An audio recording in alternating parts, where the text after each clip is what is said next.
Now let's switch gears a little bit and talk about some code smells that occur when you're making changes to the code. The first of which is called divergent change. The divergent change code smells occur when you have to change a class in many different ways, for many different reasons. This closely relates to the large class, or God class smell. When you have a large class, it will have many different responsibilities. These responsibilities may need to be changed in a variety of ways, for a variety of purposes. So, poor separation of concerns is a common cause of divergent change. It would be nice if your class only had one specific purpose, as it should. This would reduce the number of reasons the code would need to be changed, and as a result, reduce the variety of changes that you would need to implement. If you find that you're changing a class in multiple ways, that may be a good indicator that the responsibilities of the class should be broken up into separate classes, and these responsibilities should be extracted into their own classes. The original large class would then delegate the responsibilities to these extracted classes. You've now resolved two code smells, large class and divergent change, with one design principle, separation of concerns. On the flip side, suppose you want to make one sort of change. You want to implement one small requirement, one sort of change. It would be nice if that change was in one place. You can't always do this, but it would be nice if it were localized. But say you wanted to make a change for a requirement, and it required you to touch a whole bunch of classes all over your design just to do that thing. Maybe that wasn't so great of a design. This code smell is called shotgun surgery, where, to make a change, you have to take a shotgun to your code and then deal with all the splatter effect. Violent, I know. We didn't name these smells, we're just presenting them to you. This is a commonly occurring smell. A change in one place requires you to fix many other areas in the code as a result. This could happen when you're trying to add a feature, adjust code, fix bugs, or change algorithms. Ideally, you want your changes to be localized, but that's not always possible. A change that only affects one or two classes is way better than a change that affects multiple classes. If you have to make changes all over your code, chances are you're going to miss a change or create issues elsewhere. Having modular code, though, is not always an option. There are sometimes changes that require shotgun surgery, no matter how well designed your code is. For example, say you need to update the copyright statement or licensing. You're going to have to change every file in your system to change a block of copyright text. You can normally resolve the shotgun surgery smell by moving methods around. If you find that a change requires you to make changes to many methods in many different classes, then that can be an indicator that these methods may be better consolidated into one or two classes. That's not to say, though, that you should move methods into one class so that you only have to make changes in one class. That's the large class code smell again. You should move them if it makes sense to.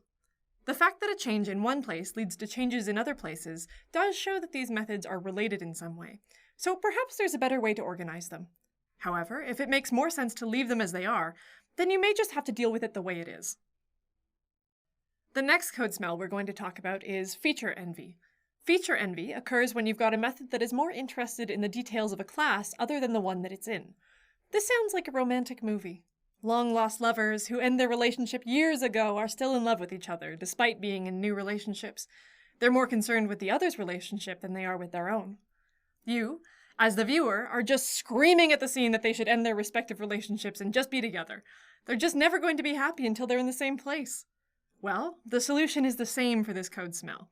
If it seems like two methods or classes are always talking to one another and should be together, chances are they probably should. If you have a method in a class that seems to like to talk a lot to another class to do its work, it may belong better within that other class. On a similar note, our next smell discusses the issue of when two classes depend too much on one another through two-way communication. This code smell is called inappropriate intimacy.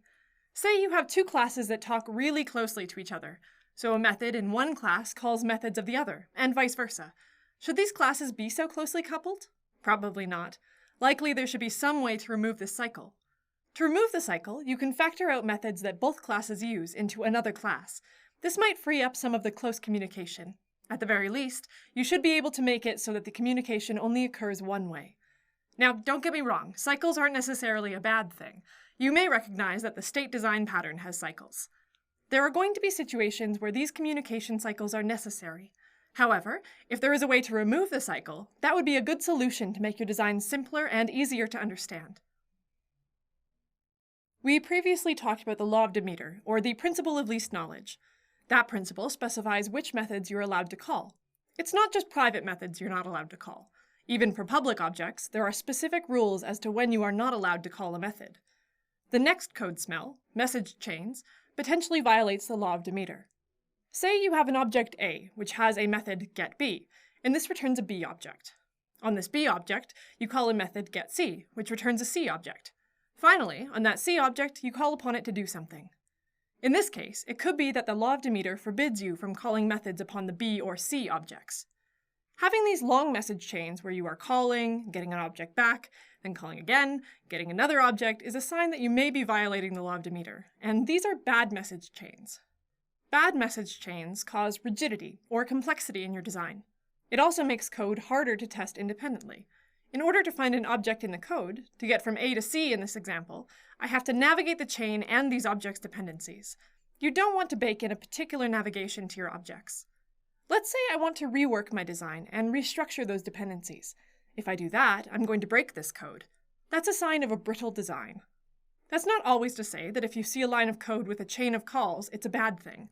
Sometimes it can be fine. These message chains could be returning a limited set of objects that we are allowed to call methods on. If these objects follow the law of Demeter, then it can be a good thing. It's all circumstantial. Now let's talk about the smell primitive obsession. This is when you rely on the use of built-in types too much. These built-in types, or primitives, are things like ints, longs, floats, or strings. Now, obviously these are going to have to be used. However, they should only exist where possible at the lowest levels of your code. Overuse of the primitive types occur when you are not identifying abstractions and defining suitable classes. For example, you could conceivably just define or encode almost everything in your system as strings and put them in arrays. Your code ends up looking like something that was developed in the 60s. Back then, that's what you had to do. Since then, languages have evolved to allow us to define our own types for better abstraction, so you should be using that. Otherwise, you have a non-OO way of thinking. Here's an example for you. So here in Canada, we have postal codes. These may also be called postcodes, air codes, pin codes, or zip codes, depending on where you live. Basically, it's a series of letters and numbers included in a postal address for the purpose of sorting mail. In Canada, our postal codes consist of 6 characters, alternating letter, number, letter, number, letter, number. So they look something like this: T6G, 2R3. You could easily store this as a string and deal with it as such throughout your system. However, that's what we want to avoid here. That's because a key abstraction would be buried in the detailed code, and not very evident when looking at the design of the system, say in a UML class diagram. There would be no clear separation between a postal code string and other strings in the system. Would parts of your system care whether the postal code was all uppercase or had spaces? If you define a postal code class, then you can store the characters properly there. It would be much more obvious that this was a key abstraction for the system. You could also include various methods to validate it or calculate the region. If you find that you are using primitive types often at a high level, then that is a good indicator you are not declaring suitable classes and having a primitive obsession code smell in your system. The next code smell that we're going to talk about is switch statements. Now you may be thinking, what's wrong with the switch statement? Why do they exist if they're bad design? Well, sometimes there's a need to have big, long if-else statements in your code. However, there are times that switch statements could be handled better.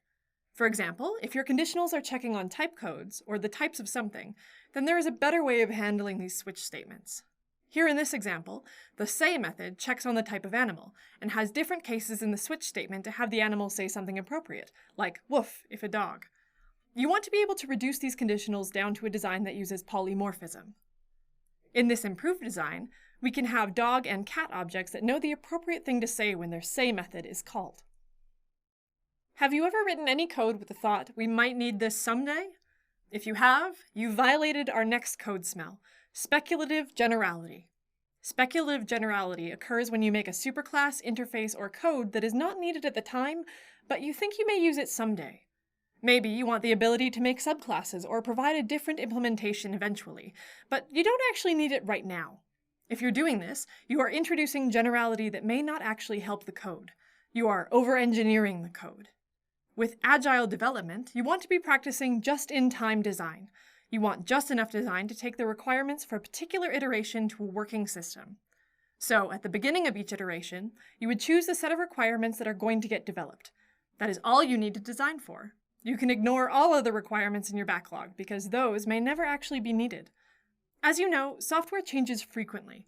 Your client could change their mind at any time and drop requirements from the backlog.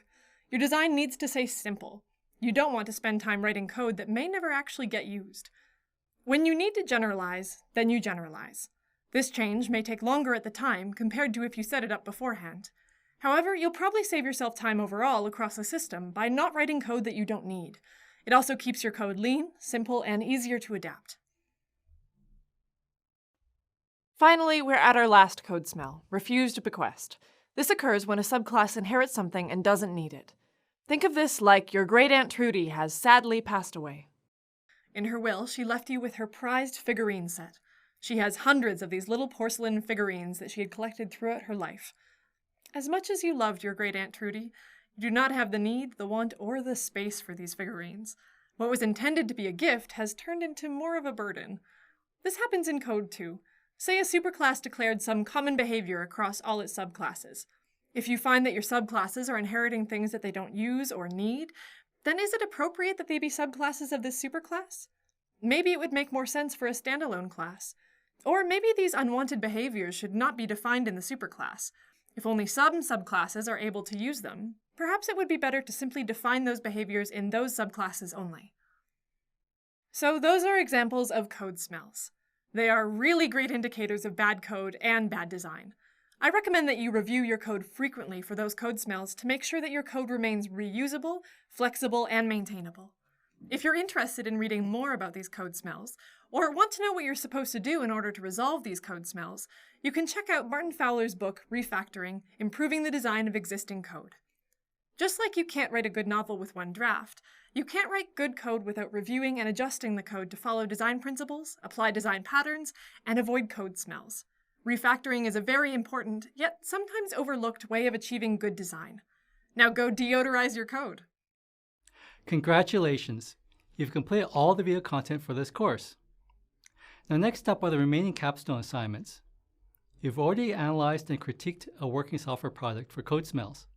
Now it's time to make the code more flexible and reusable by using design patterns. They'll be followed by an end-of-course quiz that will test your knowledge from all of the material that we covered in this course. See you next time.